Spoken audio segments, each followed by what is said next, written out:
me, where do I start? If I could tell you everything that I have learned so far, then you could be one step ahead of all the painful memories still running through my head.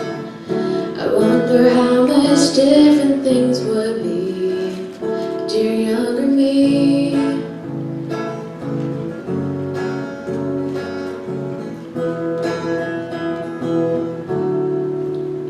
Dear younger me,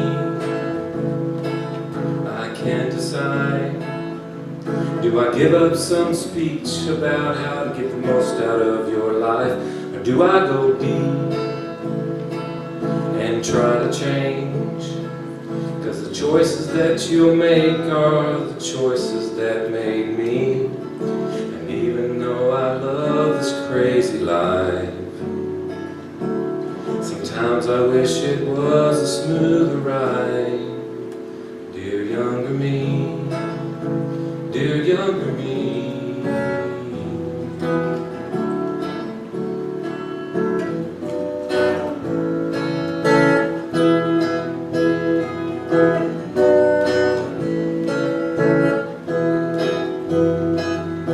If I knew then what I know now, nature would have no power. My joy, my pain would never be my worth.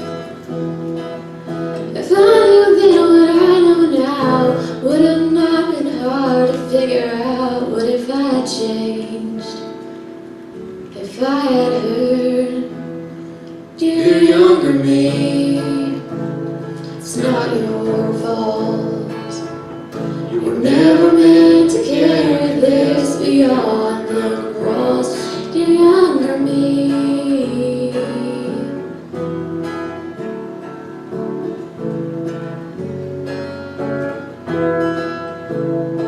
You are holy, You are righteous, you are one of the redeemed, set apart, a brand new heart, you are free indeed. Every mountain, every valley, through each heartache you will see. Every moment brings you closer to who you are meant to be, dear younger me. dear younger me. You are holy, you are righteous, you are one of the redeemed, set apart, a brand new heart, you are free indeed. You are holy, you are righteous, you are one of the redeemed, set apart, brand new heart, you are free indeed. You are holy, you are righteous, you are one of the redeemed, set apart, a brand new heart, you are free indeed.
they'd like to come down, you're certainly welcome as well.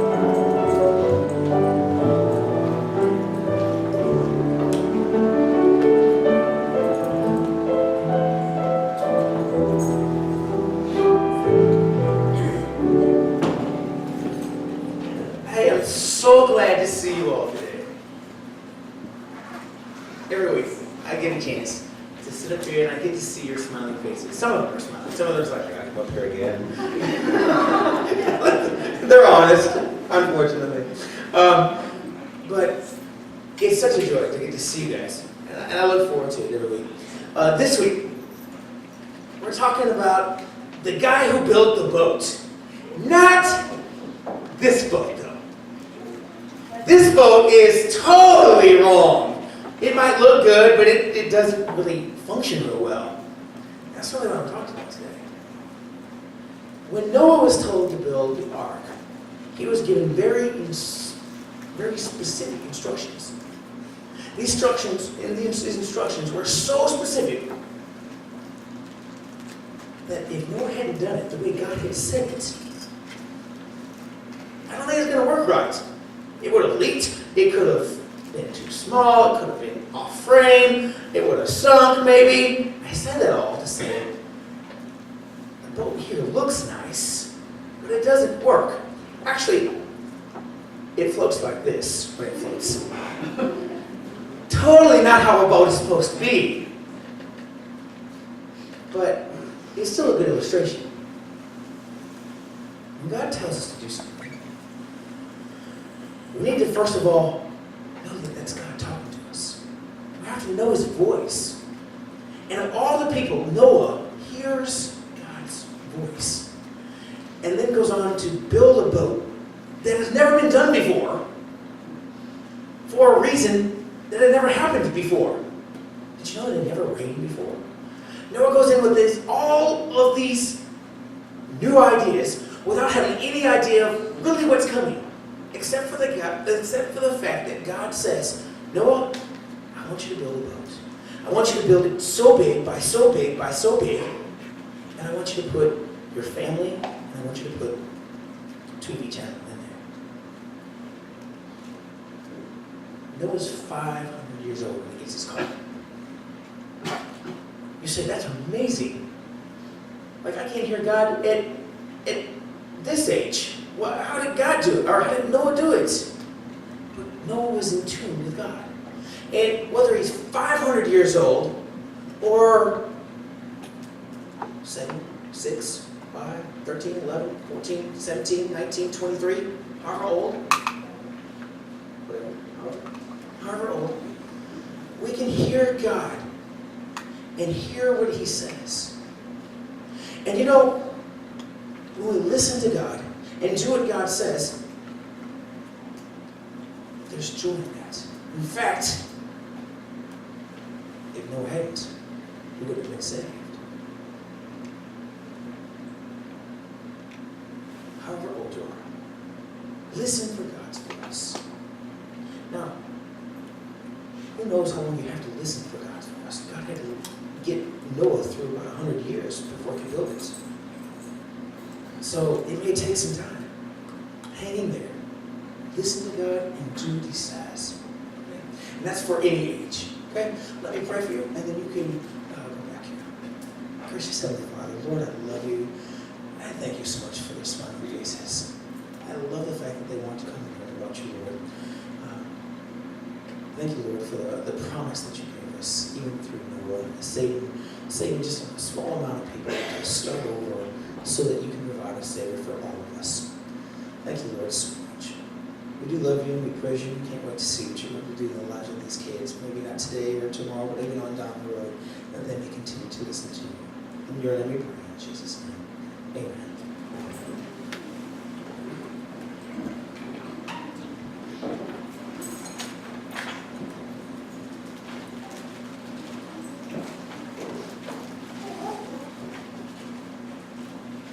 So if you would take your Bibles and turn with me to Genesis chapter 6, because we are going to talk a little bit about Noah and the flood.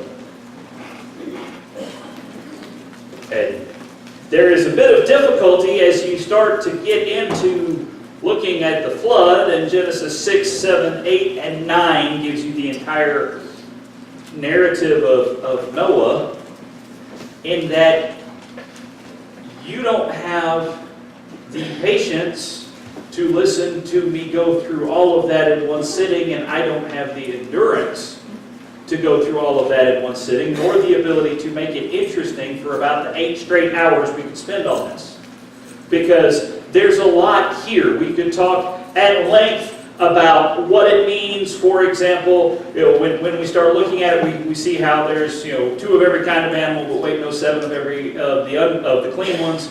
And we could talk about that. We could talk about the specifics and the dimensions of the ark, and how, whether or not that, how we can see, if you spend a lot of time and study on that, whether or not that actually works to carry all the different kinds of animals. We could spend a lot of time on the difference between a kind of an animal and the way that we divide things down to species and subspecies, and how we need to realize that, well, no, if you want to get super particular, there wouldn't have been space on the ark for every possible species and subspecies of animal. But really and truly, how many different kinds of dogs did you actually need? Okay? I mean, you really just needed, labs. Now, why? I mean, y'all, chihuahuas are a result of the fall, okay? I mean, that's just bad. And had Noah actually had one, he'd have punted the thing off the ark at some point in that year that he's underwater, that the water's there. We could spend a lot of time on how that works, because there are certain things that within a species, that there are traits that you can develop, and that type of thing. We could spend a lot of time on that. We could spend hours upon hours on the sons of God saw that the daughters of men were beautiful to behold, and they took them as wives. And we're not going to bother with any of that, because we get bogged down in the minutia. Here's the thing about the construction of an ark and a global flood that destroys all of humanity except for the 8 people on the boat, and all of the animals, all the seed that we have, everything we have narrows to a point, and the geology that you see in this world are the result of that. The genetic development that you see is that's a choke point there. You will either accept that God said it and therefore it's truthful, or you won't. Because if knowing that the ark was X number of thousands of cubic feet, or cubic cubits if you'd really like to go that way, if it bothers you, the idea, if you think that it wouldn't work if you use an 18-inch cubit, but if you use the royal cubit of Egypt that was 22.5-inch and therefore it's a little bit bigger, you say, oh, well, that works after all. Now I know I can trust God. I'm probably not going to convince you of that today anyway. It's a longer running conversation that we need to have. Instead, I want us to look at what's actually going on here with how God works through the flood, and how God works in people's lives. And so we're going to kind of pick a couple of things across this, starting with 6, and we'll hit some on 7. I don't think we'll touch on 7 that much at all. And then 8 and 9 from the beginning and the end of what we get about Noah. But realize a couple things. People want to criticize this and say, well, it can't be possible. There's not enough water to cover the whole earth. Actually, there is. You could smooth everything out, the ocean. Okay. That's actually a geological fact. You say, oh, well, we'll throw off this, we'll throw off that. Maybe it would. I don't know. Realize this. The flood is a result of God's judgment on sin. We tend to want God's judgment on sin to look a little bit like this. And that if it's all of humanity, that it should look like this. I'm just going to run down and I'm slap you on the wrist. I'm not going to slap you, ladies. Sorry. Oh, well, there we go. There we go. That we're going to go through. Don't slap the ladies in the car. It's nice. That the Lord's supposed to come through and slap us on the wrist, and that if it's everybody, maybe He's supposed to give us a collective slap on the wrist and say, okay, because you did this, well, we're going to cause this problem. All y'all that are Cowboys fans, y'all deserve a slap on the wrist, and so no Super Bowls for you. Which, I mean, that's just. I don't know that that's God's judgment on sin so much as it's just the natural order of things these days. But all of us Razorback fans, this season is a slap. What have we sinned? That this is what we've got? What's going on here? And sometimes it is the natural consequence of sin. For example, If you were to take, you want to take the sports analogy, if you have operated a team for the purpose specifically of profit with no regard for the fact that athletes are considered folks that are looked up to in society, and so therefore you have elevated on a pedestal those who would lead us to destruction, then maybe there is a little bit of judgment in that. I mean, let's just stop and think about it. And I don't assign that specifically to the Cowboys or to the Razorbacks, but that's just something to think about. When we elevate people onto a pedestal that we know folks are going to look at, and then we see bad things come from it. Take a look at the negative effect that we find even within the church and the efforts that we make as a church to reach people for the gospel, to teach kids. Folks talk about, well, sometimes it seems like what you do with kids in church ends up being more entertainment than anything else. And the reason is we ceded a lot of control in our culture to entertainment. And as a result, our educators have to try to entertain kids, and then our churches have to try to entertain kids because we've allowed our collective attention span to shrink below 15 minutes. Makes it a little bit tough on a children's Sunday school teacher. If you think about it, it kind of makes it difficult. Makes it a little tough on a preacher from time to time. Actually, it doesn't. I just preach for 45 minutes, whether you're listening for, I figure I get some of you the first 15, some of you the second 15, some of you the last 15. That's the way that works. But that's what we've done. And then the negative results of it, there's a level of judgment there, but really and truly when it comes to God judging sin, we expect it to be minor. Because we don't recognize the depth and the bad that sin truly is. And yet when you look at Genesis 6, we'll start with 6:5, when the Lord, and this is Yahweh is calling on God by name, saw that human wickedness was widespread on the earth, and that every inclination of the human mind was nothing but evil all the time. The inclination of man's heart became nothing, only evil all the time. That's how much sin has grown from 3 chapters back when all it was one little fruit. All it is one little fruit, Lord. All it is one little lie. All it is one little drunken party, Lord. What's the big deal? All it is one little thing in service of the economy, so the economy gets better. So what if it's wicked?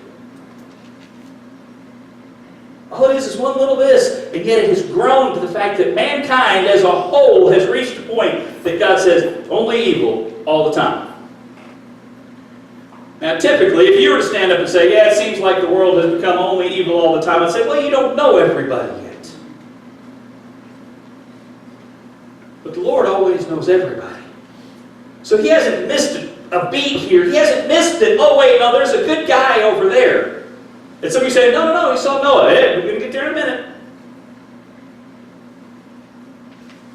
He says, the inclination of man's heart is only evil all the time. And it says He regretted that He had made man. I think this is a spot where we're trying to describe what God is thinking in a way that people understand it, even though we kind of miss. Okay? This happens in Scripture. The fancy term for it is anthropomorphism. If you'd like somebody to spell that, you can ask me after church when I have a chance to look it up. Anthropomorphism, that's where we describe God as if He's got a human trait because it helps us understand it. It's like talking about, the hand of God. Well, God is spirit, right? That's what Jesus said, so don't argue with Jesus. So He doesn't have a literal hand. The eyes of the Lord roam to and fro looking for a man who will stand for Him, back in Ezekiel. It's not saying that God's sight is limited to eyes, but that's what we understand. And so here it uses regretted, and it has to do with that feeling in the heart that says, I did the right thing because God always does the right thing, and I did what I intended to do, and it's going to hurt, and it's always, this is going to be painful. And it has been, and it will be, because realize that the greatest pain for sin is not the flood that gets poured out in chapter 7. The greatest pain for sin is the blood that's poured out at the cross. God took that pain on Himself. The deepest and the hardest part of the destruction of the world, of the introduction of sin into the world, is carried not by the people who brought sin in the first place, but by the one who made the world. says God regretted or he's grieved in his heart. He knows that this is going to hurt, that this has been bad. And he has created and he's put everything good there. Okay? It's not that many chapters ago that everything was very good. And even when driven out of the garden, the world was good enough still.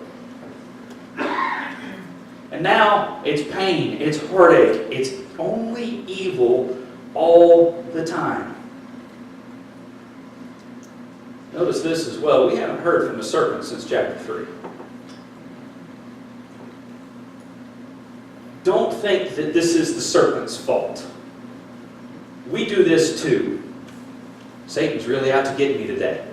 Really? Satan's out to get you? Or your own selfish tendencies are destroying you from within? Well, Satan is limited to one place. Now, he's powerful and he's real and he is an enemy of God's people. But really and truly, most of the time, we have met the enemy and they is us.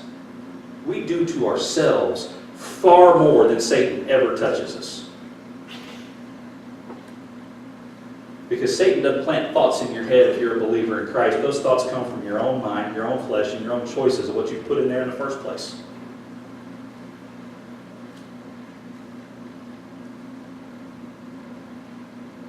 This is why there's a little bit of mention in the text about things like resist the devil and he must flee, but there's a whole lot about renew your mind, take captive every thought, about the choices you make to fill your life with the Spirit and to listen to what God has to say. And there's a whole lot less about stressing about anything else. Because there's one thing you can control, and it's you.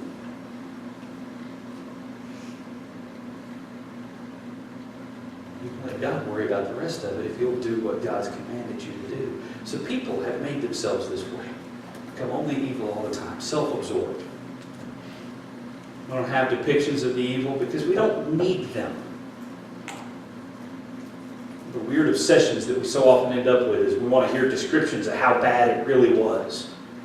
You know what? You don't have to know how bad it was. It was bad. Sin reigned because people allowed it to. Sin reigned because people turned their backs on God. Sin reigned because altogether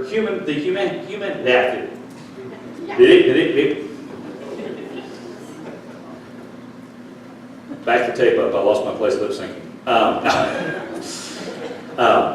Sin reigned because humanity turned their backs on God and instead sought to serve themselves.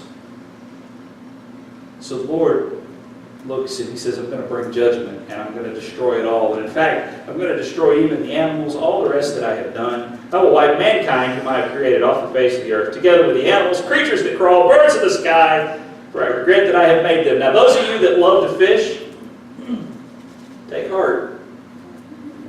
The Lord still had plans to leave all the fish there. So all you fishing people, it's a good thing. And it says this, Noah, however, found favor with the Lord. You say, see, there was one good guy, Noah, right? Wrong. That word favor is the same word that you get as grace. For whatever reason, in his own way, and out of his own love, and out of his own righteousness, and out of his own grace, God looked at Noah and saw in him someone that he was going to show grace to. It doesn't say Noah was righteous at this point before the Lord. Now you pick that up in the New Testament, that Noah becomes a preacher of righteousness, and I think that what happens is that Noah, like some of the others in the line that had come down from Seth and called upon the name of the Lord, called upon the name of Yahweh, probably knew the Lord and knew some of his right ways so that he knows the difference between a clean and an unclean animal, because you don't have that in the text yet. And yet God says, put two of every kind, make sure with the clean ones you take 7. The clean ones are the ones you can eat and you can sacrifice. Okay? And Noah knows which is which. So he knows to take 7 cows, but only 2 camels. Okay? So Noah knows this at this point. So he knows the ways of the Lord, and I think that when God speaks to him and gives him instructions on building the ark, he realizes that it's time to put aside how he's been flirting with the world as well. And becomes one who stands and preaches for righteousness across the next 120 years while he's building a boat. But God calls him not out of anything that he's done, but out of God's grace for him. Noah finds grace in the eyes of the Lord. And his response to that grace is to walk in obedience. Now, for those of you whose 15 minutes of attention is almost up, you see where this is going, right? Your salvation is by grace, and your response to that is obedience to what the Lord has told you to do. Okay, that's the way it works. It's not, I'll obey, and then God will meet me with some grace, and then I'll obey some more. Or I'll obey, and that'll get God to decide to like me and show me grace, and then I'll be able to float on through the floods and storms of life. It is, God in His grace has called you to salvation because Jesus died for you on the cross. And once you respond to that and accept His grace and surrender to Him as Lord, then from there, what you do is walk in obedience. And then, even though it may get ugly, because think about the bottom of the ark, it got ugly at times in walking for Noah and walking in obedience, you know that the Lord's going to carry you through. Because somebody had to go down there and scoop that stuff out. Either that or there's a whole lot. And of course, we've got a lot of things with it we don't have details for in the text. And this is one of the fun parts that you get if you ever go visit some of these ark museums and such, where they've tried to figure out perhaps how Noah did it. Because all we get is exterior dimensions and the fact there's supposed to be 3 stories. Okay, or 3 floors. It's a tri-level. And we don't have anything else. So we don't know exactly how it all worked. But folks have tried to figure some of that out. But you've got animals to keep up with, and that's, you've got the byproducts thereof as well.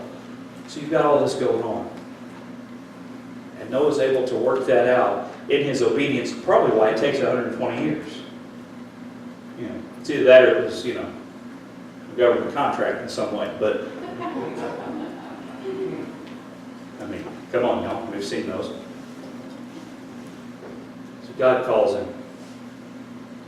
And it says that he's blameless among his contemporaries, but that's not necessarily a positive statement. You can be blameless among you. You can be the most honest man, and you can be the most honest man in prison.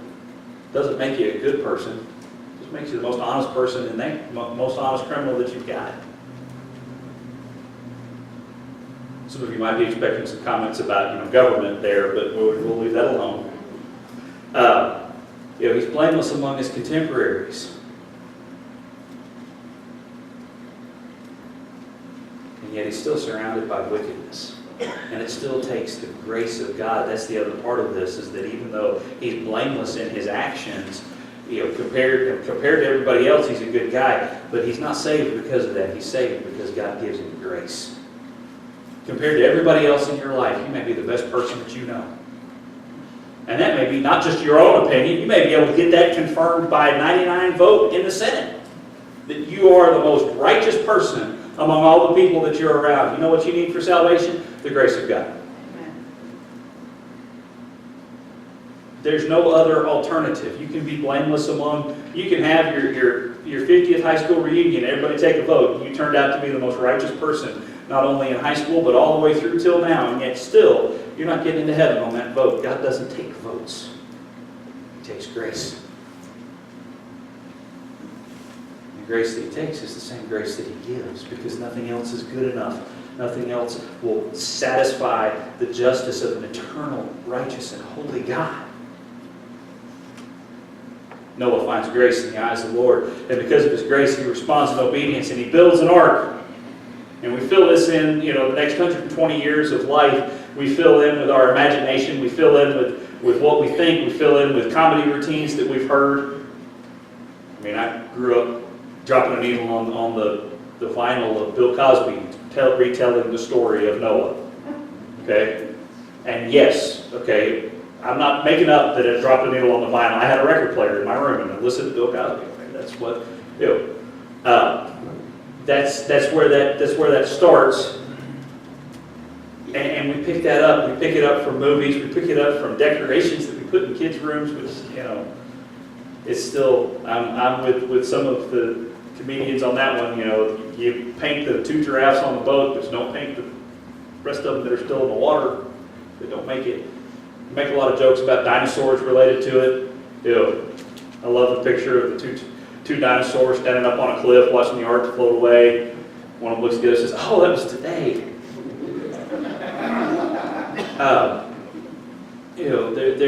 There's a lot of things that we fill in there. We fill in about how he constructed it, how he argued with his neighbors, stuff that we don't have anything definite from the text with. And then the flood comes. God closes the door, seals up the ark, and the water rises. The fountains of the great deep break open. The heavens are opened up, and judgment falls.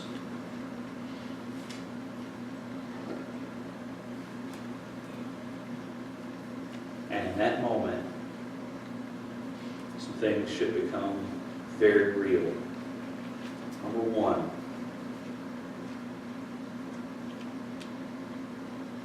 the 8 people on the boat are going to look at this and have mixed emotions. On the one hand, there's the greatness and the gratitude for the fact that they've been saved. Because when you start to see those floodwaters come up and you look and realize, hey, we're floating, and you can look out and see that that's it. That's where we used to live, over there. It's all under 20 feet of water. There's a couple of our neighbors still trying to cling to a door floating in the water, but yet eventually they're going to lose it. There's that gratitude that you've been saved, but then there's the realization that judgment is permanent and final for everybody else.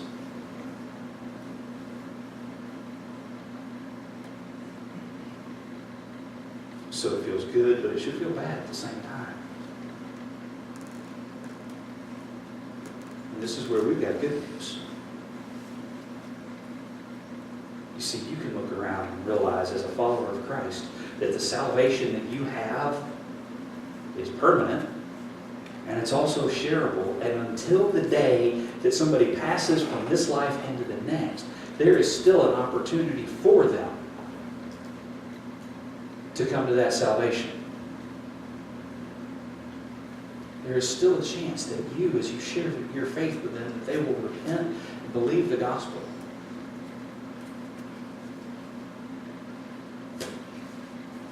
But too often, we do what I think most of us would do if we were the only ones with a boat in a big flood, and that is we go ahead and close the doors and get a little closer to the inside so that we don't hear the cries from outside. See, we surround ourselves with the cries of the animals that need fed, and the chickens that need this, and the cows, and the ducks, and whatever else we've got. We surround ourselves with the noise of the work that we have to do to maintain our own lives, so that we don't hear the cries of those who are perishing outside of them. Because we're so busy, we've got so much to do to keep the ark okay, that we don't have to hear that. But we miss the fact that this time around, those who are perishing are not permanently lost. There's still an opportunity to throw them a rope, to throw them a life ring, to throw them what they need, and to bring them to salvation through Christ. Now, there's still a need to sweep the deck and clean up this and clean up that, and to worry about this, that, and the other. But I think we get so absorbed in our own lives, making sure that we hear the sound of the animals, that we don't hear the cries of the perishing.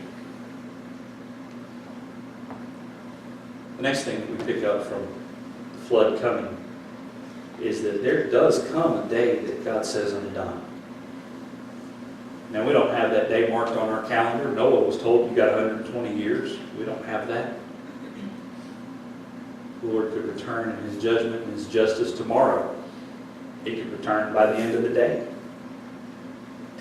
Most of the football fans, most of the Razorback fans would just as soon you go ahead and come back before the season's over, because it's not going to get any better.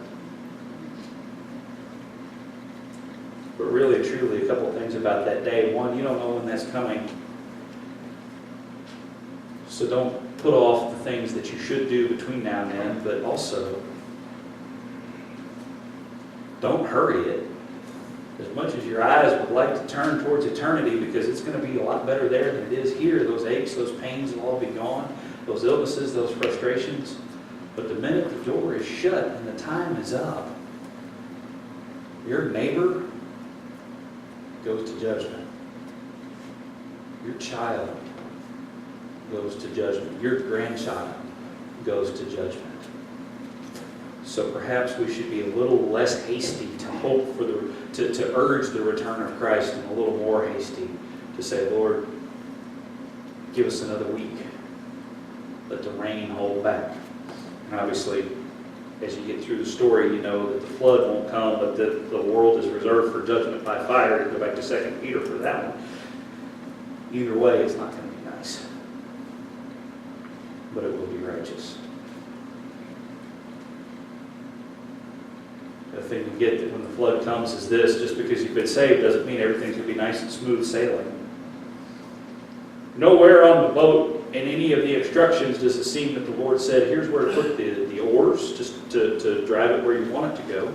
Here's where to put the rudder to control it and steer it where you want it to go. There's not even a sail to put up so that you can catch the wind and say, it looks a little nicer over there, this is where I want to go. Once you've been saved, you are at the direction of the Lord to go where He intends for you to go. And sometimes you may not like the direction or the path that He takes you on. He may run you through stormy seas. He may run you into all sorts of things. And eventually, what's your best hope? You're going to wash up on a mountain someplace. Find yourself in Turkey or northern Iran, which is probably where we're at. Either way, now it's time. The floods are over, and you say, okay, good, the world has gotten smooth on me again. No, now you've got that much more work to do. You see, we walk in obedience to the Lord, and there's always the next thing He has for us. The next thing may be that moment to stop and worship, to offer sacrifices, as Noah does as soon as they come out of the ark. I've always felt bad for that one sheep. Survived everything else, comes off the boat, ends up a sacrifice. Next thing may be to go and to get started on, after you've taken the time to worship, it's time to go and get started on the farm. It's time to go and get started on rebuilding this and restarting that. It's time to carry on and look at the next generation, to be fruitful and multiply, whatever it may be. There's always the next thing to do. But importantly, there's this involved in that next thing to do, is to strive in your heart to focus on the Lord, because no matter how much you scrub everything out of your life, sin will still try to creep its way back in. You come to the end of Genesis 9, Noah plants a vineyard, grows some grapes, makes some wine, gets drunk, passes out in his tent. Canaan comes and laughs at him. Or Ham comes and laughs at him. Canaan, his son, picks up in the first two. You've got a couple of sins here. You've got a couple of things that show that no matter how smooth you make the world, we as people still have the ability to bring sin back into it. We so often think, well, if we could just clean everything up, if I could just, if I could just live my life this way, if my kids would go to a Christian school, then they'd never fall into sin because they'd be surrounded by righteous people all the time. I could homeschool my kids and they would never sin because they'd be surrounded by righteous people all the time. Doesn't work that way. I'll send my kids to a Christian college, and there are benefits to different things, okay? But you cannot build the walls thick enough on your fortress to keep the world and the sin out, because we carry it with us. Just like we carried death with us, because that's what we ended up with from Adam and Eve. You can build the walls and throw all the parties you want to. Death will still find its way in. No matter how clean you make it, you can scrub it down to 8 people who have all very definitely seen the power of God, both in His justice and in His mercy. And still, sin comes back. The only thing that makes the real difference is the change in a life that comes because of the power of God in our hearts being made alive through the Spirit of Christ.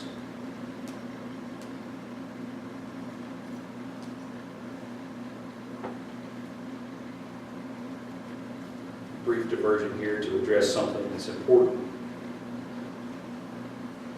as we deal with Noah and Canaan, or Ham and Canaan, and that is that this is a part of Scripture that also shows that people have across the years taken the Bible to justify their own sin, whether they'd like to or not. First of all, we say, well, look at Noah, and he planted a vineyard and got drunk, and he was righteous and blameless in his generation, so it must be okay, right? Wrong. Just wrong. Okay, planting a vineyard, getting drunk, it's sinful. Read the rest of the book. Okay? Just because somebody does it, it's like going to David and saying, well, David had multiple wives. Why can't I have multiple wives? Because God said no. He just told you David did it. He didn't say David did it and it was good. Noah planted a vineyard, got drunk. God didn't say it was good.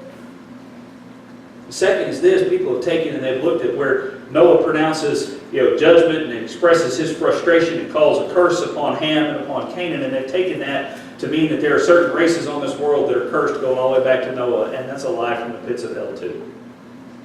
It's as destructive as you will find to recognizing the image of God in all of your fellow people. Folks, everybody that you encounter is a son and a daughter of Adam and Eve. And everybody that you encounter is made in the image of God and desperate for grace through Christ. There's nothing about this passage that entitles anybody to say, well, because of your skin color, I'm better than you. If you find that there, you need to read it again and again and again until you realize it's not there. And if you still don't see that, click over to Galatians chapter 3 and read where it says there's neither Jew nor Greek, slave nor free, barbarian, Scythian, and on and on and on. And realize that in Christ there's no difference. So what do we do about all this when we put it all together? Obviously, there's a very simple one. You can grow grapes in your backyard, just don't make wine. I've got grapevines in my backyard. So far, in 3.5 years, they've produced like 6 little tiny grapes that if they were to dry up to raisins, you'd need a microscope. Grape growing is not easy. At least not for me. But then again, I kill plastic flowers. So that's... yeah. More than that is this. Recognize that the world that you live in has gone through a lot, and a lot of that problem has come from the sins of man destroying it. And God's judgment follows after that and brings this destruction. But there's this idea that sometimes we pick up that maybe if we could just find the right geography or find the right people to be around, if I could just be around only my family, everything would be fine. Well, Noah's around only his family, things are not fine. They're in an idyllic situation. They don't have any neighbors to cause them any problems. They don't have any other religions out there. They don't have anybody causing this or causing that. Their political system is very, very simple. Ain't but the 8 of them. And Noah's the dad. He's in charge. Okay, this is a patriarchal system. Dad's in charge. Still sin and wickedness come back.